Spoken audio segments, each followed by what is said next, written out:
Yo, what's up? How you doing? I hope you're doing very well, and I hope you're looking after yourself and doing all the things you need to do and watching this video in good spirits. My name's Marco. Welcome back to my page, my channel, however you're seeing this. So today, I just want to cover this.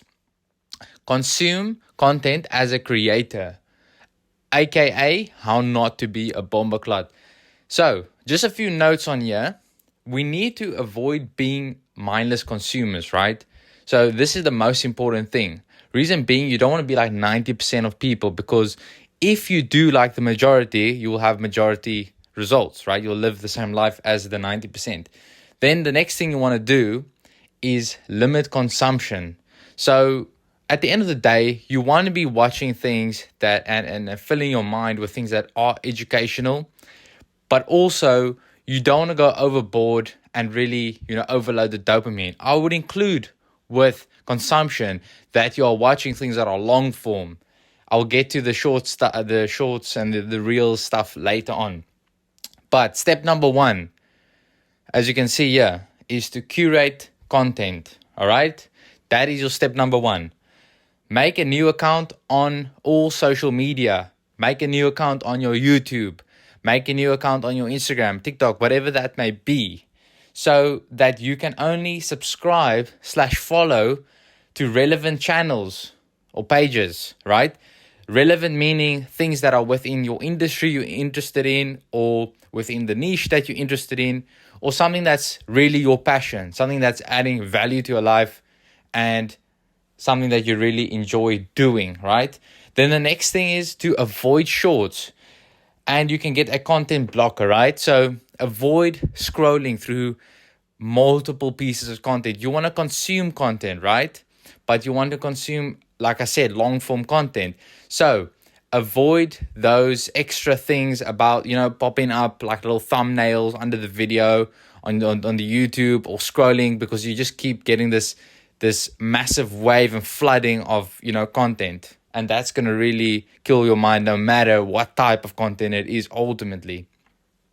So with a content blocker, I don't use it personally because I'm pretty disciplined with this, but I've seen guys use it. It basically blocks out everything besides the video you're watching. And also when you go on YouTube, you have to specifically search for the thing you are looking for. So that can work as well. Right.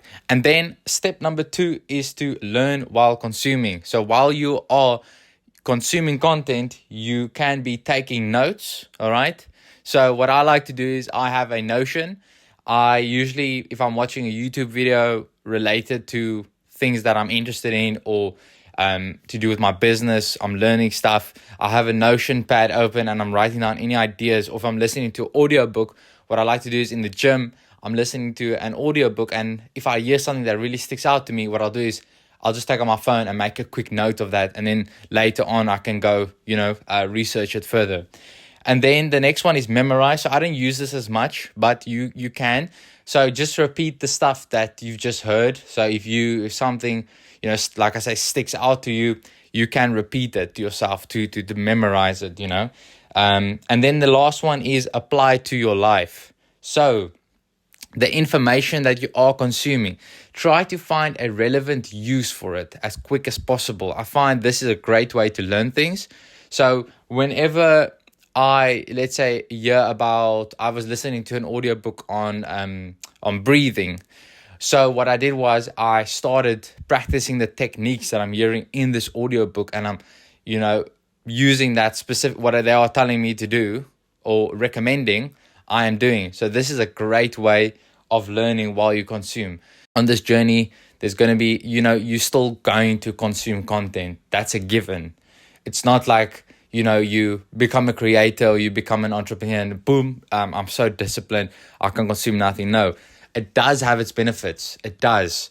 And there's multiple ways of consuming content, So this practically applies to your the new way of consuming content, videos and stuff like this, right? Visual content. But if you're going to read a book, sure, man, go read the book, bro. Like, don't, if you're reading a really valuable book, I would say avoid things like, too much science fiction or too much like crime drama or stuff like this. Like, these books are not really going to fuel your mind and, build a skill set. necessarily. Depends what you're doing. But majority of the time, if you're going to read a book, read valuable books that teach you about habits, teach you about building better habits, teach you about your mind, teach you about things that you can actually use in your life practically and has value. So overall, all content that you consume has to be valuable. It has to at least add some value to your life, your skill set, the way you are, your goals and stuff like this. It should strengthen you, And the powerful thing about this is that when you do curate your content and you're only seeing things that you're only absorbing information that's relevant, like I say, to your niche and industry, the beautiful thing is then you will, let's say, open YouTube and you'll come across something that's really useful. So that can be really powerful in times where, you don't have something specific you're looking at, but you might see a video that's like, oh, wait, I didn't even think of this. So that's also the good thing. Anyways, have a good day. Keep consuming like a creator, and peace out.